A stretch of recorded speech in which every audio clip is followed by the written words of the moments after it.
Good morning, good afternoon, or good evening, depending on where you are in the world. What we're doing here is we're doing a re-upload because last time I uploaded this, it only recorded the first few seconds. So we're going to be redoing this. And I'm doing this for the benefit of people, especially watching on Facebook Live.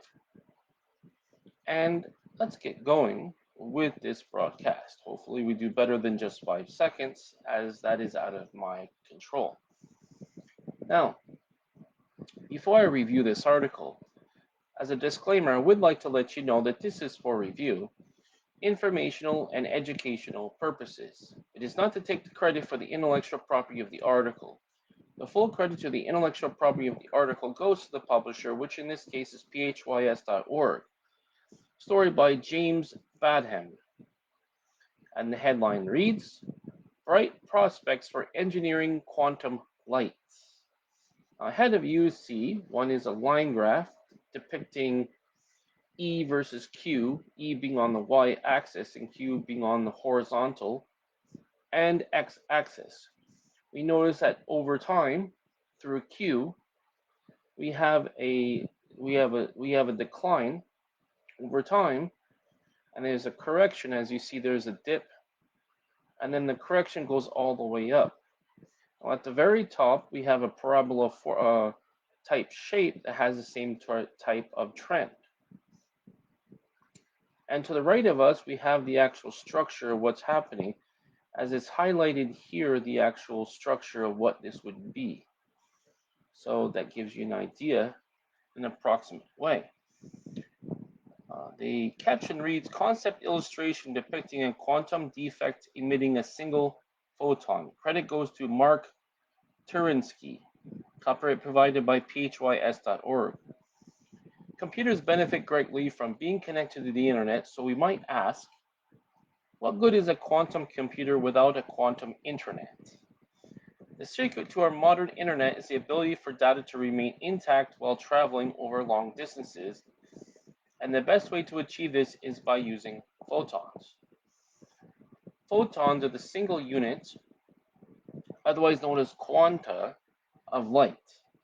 Unlike other quantum particles, photons interact very weakly with their environment. Their stability also makes them extremely appealing for carrying quantum information over long distances. That is a process that requires maintaining a delicate state of entanglement for an extended period of time. Such photons can be generated in a variety of ways. One possible method involves atomic scale imperfections, that is, excuse me, that is, quantum defects in crystals to generate single photons in a well-defined quantum state. Decades of optimizations have resulted in fiber optic cables that can transmit photons with extremely low loss, as that is actually the characteristics, especially when you compare it to cable-based, that is, copper-based cables, that is, cables that have a internal of copper that runs through it. So because it's actually sending out light as opposed to electricity going through the medium, which is the cable, you see a marked difference. Now, decades of optimizations have resulted in fiber optic cables that can transmit photons with extremely low loss. However, this low loss transmission works only for light in a narrow range of wavelengths known as telecom wavelength band. So that is actually a frequency of light. So technically there's different frequencies. Now the word frequency, by the way, just refers to a rate over time. So rate over time can be, that is how long, when I say rate, I'm not referring to speed. I'm talking about the speed compared to time, not the distance over time, which is rate, but the rate that is perpetuated over a period of time. It's just as if a runner can run a top speed over a certain period of time. Also, this frequency of light that can be transmitted, just like a frequency of electrons that can be transmitted, is that wavelength. Okay, So it's basically from most and a range from smallest to greatest, or most to smallest, depending on which side of the spectrum you're on. Now, identifying quantum defects that produce photons at these wavelengths have been proven difficult. Researchers at UC Santa Barbara College of Engineering conducted research to understand why that is, and described their findings in the rational design of efficient defect-based quantum emitters, published in the journal APL Photonics.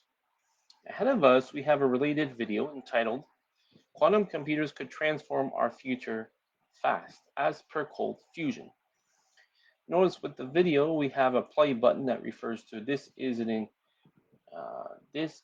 a link to a YouTube video. That is called an embedded link, meaning it's a link where you can actually access the video from inside the website instead of going directly to YouTube.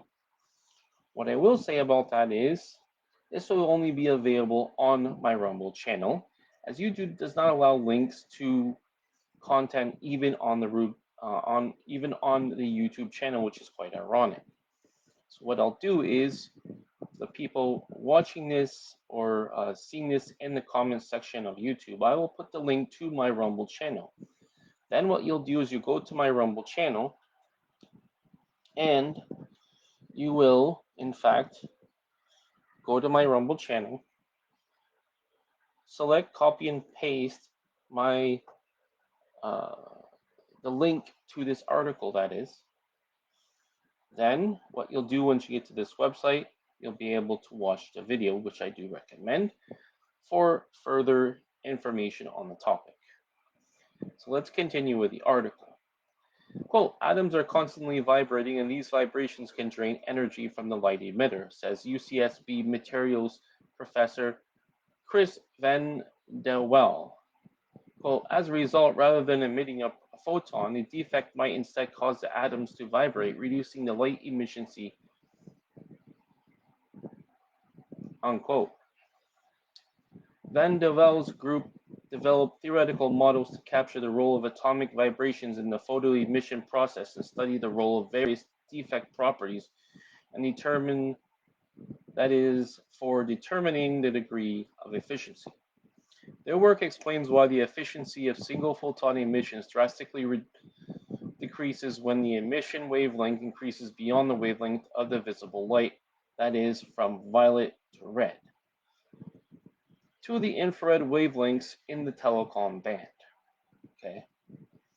So telecom, that is, by the way, it's a general term. It refers to wireless signals, okay, that you have electrical signals that are generated in the wireless form, okay? That's why it's wireless and not cable, okay? So that's the term telecom band. The model also allows the research to identify techniques for engineering emitters that are brighter and more efficient. Quote, choosing the host material carefully and conducting atomic level engineering of vibrational properties are two promising ways to overcome low efficiency, unquote, says Mark Turiensky, a postdoctoral researcher at the Van de Wel lab. Excuse me. Now, a fellow at the NSF, UC Santa Barbara Quantum Foundry, and the lead researcher on the project. Another solution involves coupling to a photonic cavity, an approach that benefited from the expertise of two other Quantum Foundry affiliates. That is, computer engineering professor Galen Moody and Kmar Partoa, a graduate student in the Moody lab. The team hopes that their model and insights it provides will prove useful in designing novel quantum emitters that will power the quantum networks of the future.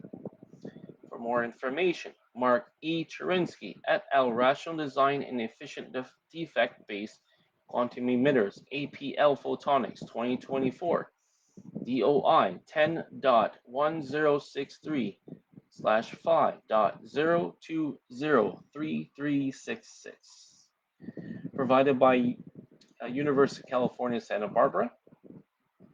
And the author and publisher would like to let you know that the story was originally published on phys.org. Subscribe to the newsletter for the latest sci-tech news updates. Hopefully this worked better. Let me check.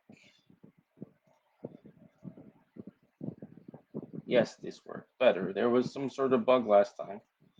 I do find it slightly annoying when I have to redo the article.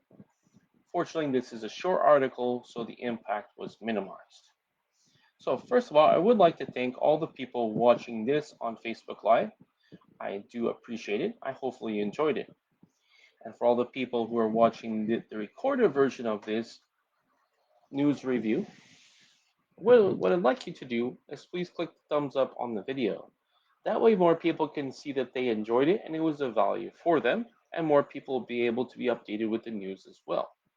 For all the people watching the recorded version, not only on YouTube but also on Rumble and Daily Motion, keeping in mind that I only record occasionally on Vimeo, what I'd like you to do is please click the like on the video. That way you'll be pushed through the algorithm and more people would be able to view it and enjoy it. If you haven't already, please click the subscribe button. That way you'll have access to all the content on this channel, as I certainly do have a variety of content on this channel for you to view and enjoy. And it ranges from product to gaming review, course review, and also AI storytelling.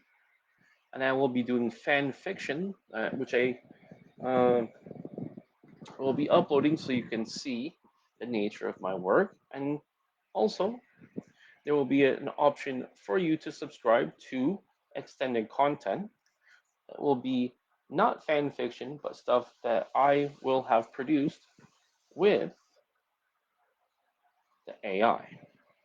Okay, so that will be on Patreon. I will have a variety of other sources in which you will be able to get this premium content.